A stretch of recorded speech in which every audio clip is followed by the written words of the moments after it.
Hello students, so you are doing and enjoying the inference classes, I hope, and you are going to leave no stone unturned to crack your examination. Yes, you have to do it, and that is why we are trying to make things simpler.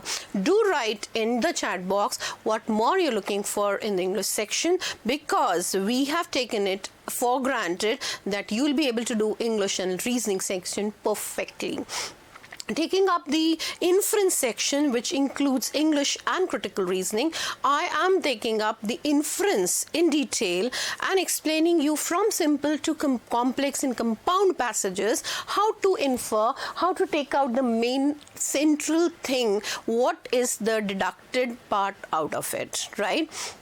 I started with, in the yesterday and day before yesterday's class, what is actually inference, which is a logical derivation, a deduced part, a partial conclusion, an effect or an implication, consequential thing, something which is a kind of thing which you surmise or guess. It is not directly related because it is not even mentioned in the passage. You have to understand what is the writer trying to say. You have to guess from this point of view.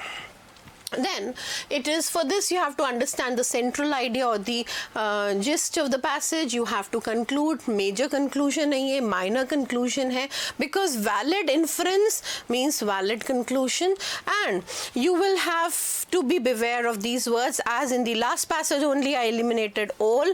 You can't have all, never, always, only and exclusive as the answers for the inference. Further, I talked about likely to be true. Now you are crystal clear when I'm talking of likely to be true, because it's not exactly true. It's just an hypothetical supposed extrapolation. So these words are same as I'm talking of. You know, the language may change. Language is the dress of thought. And this language may change, but the meaning won't change.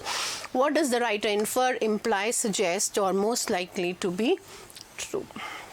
Now, when we have done these four passages, short little passages, and moved to the fifth one, this was the first one about bad roads where accidents is likely to happen. Then I talked of the cloudy season, so it's going to rain. Then I talked of the third one, India is a land of villages. The fourth one, to remove a civil servant. And now beginning afresh with the new passage, that is the fifth one, right? First I raise this. Okay, let me read.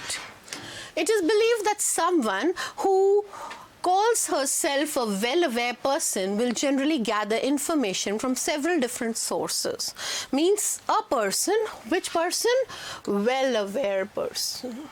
He will gather information, he will want information from several different sources. From several different sources. Well-aware person would gather information from various sources. Before, we don't accept forming an opinion. So he doesn't form an opinion, XYZ person, till he has information from different sources. However, in today's time, news channels typically military coup view. Remove the word. View what is going on in the world only on the basis of the report prepared by our Ministry of Foreign Affairs. You know, they just give us reports. What type of reports? Which is prepared by Ministry of Foreign Affairs. That means news channels information is based on what? Reports of Foreign Affairs Ministry. There has been a political crisis in Myanmar, our neighboring country, recently. In reporting the political crisis in Myanmar, news channels need to have alternative sources of information about what is happening in Myanmar.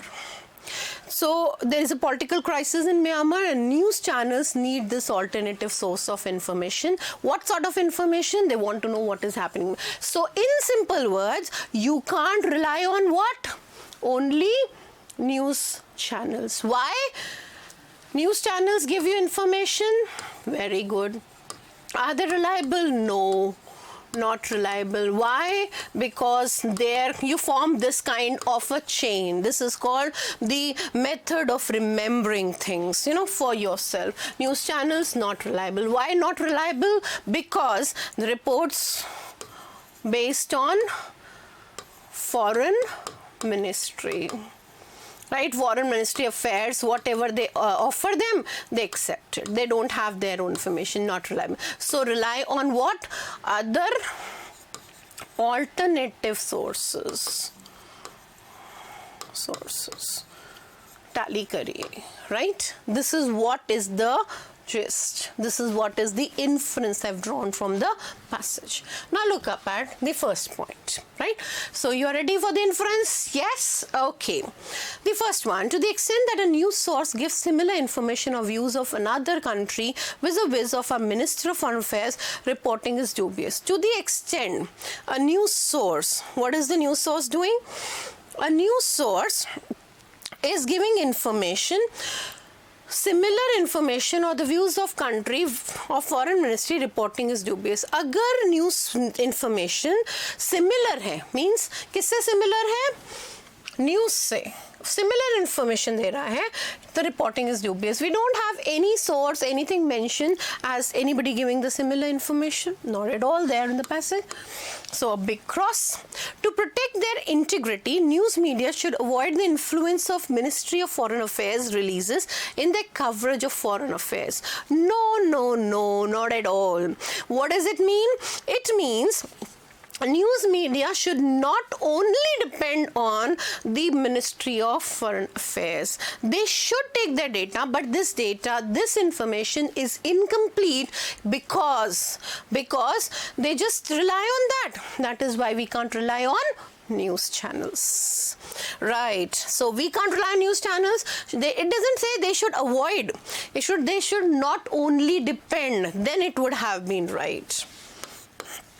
Reporting that is not influenced by the Ministry of Foreign Affairs is usually more accurate than our other accounts. See, reporting that is not influenced by Ministry of Foreign Affairs is usually, if the report is there from the Foreign Ministry, it is usually more accurate than the other accounts. How can you say what is more accurate? It never says. See, the passage never says that the report of the Foreign Ministry of Affairs is incorrect. It never talks about accuracy.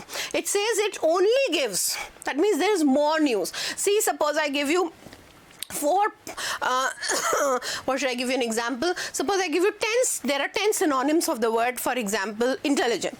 I give you only 4. That means I have given you 4, you need to look for more of 6 of these which are missing in that part which I have given to you. So in that case, it cannot be said that this is accurate or not accurate. This is incomplete, needs more alternative sources. Reading up the fourth point, the alternative sources of information mentioned in the passage would probably not share the same views as Ministry of Foreign Affairs. Wonderful conclusion and inference. This is what the writer is trying to say, and we infer from it.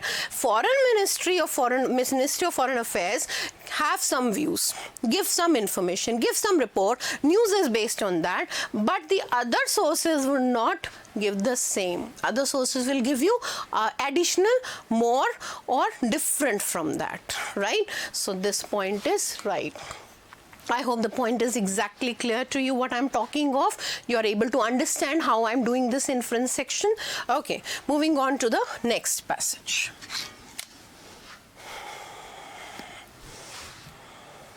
Isn't it interesting? Yes, you must be finding it very interesting.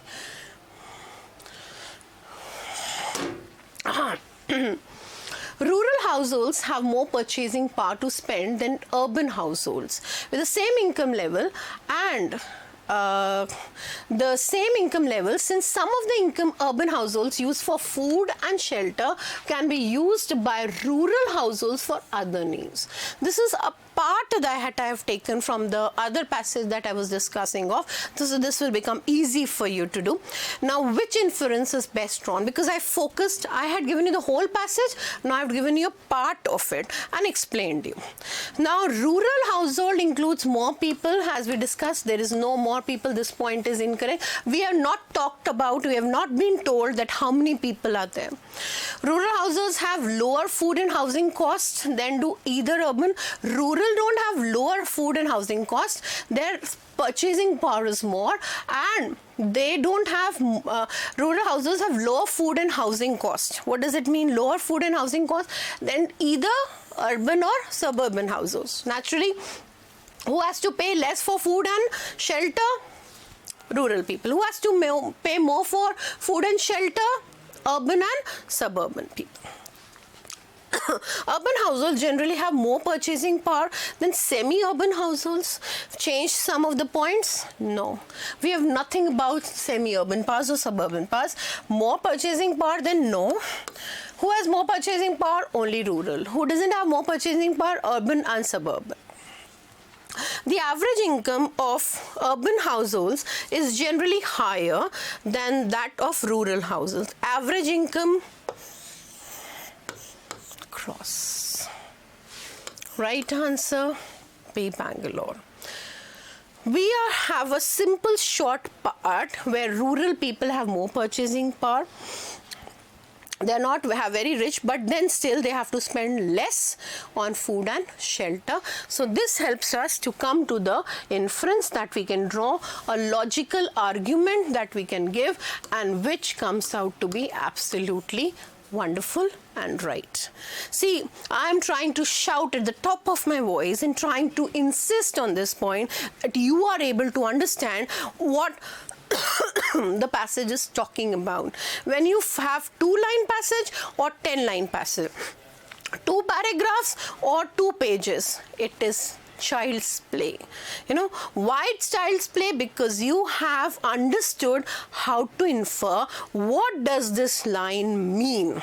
What is the writer trying to insist on it? And this is the main gist of the passage. Hit the nail on the head that do the passages in such a meticulous and thorough way that you don't face any situation, any problem where you are in a fix. Right, students? Okay.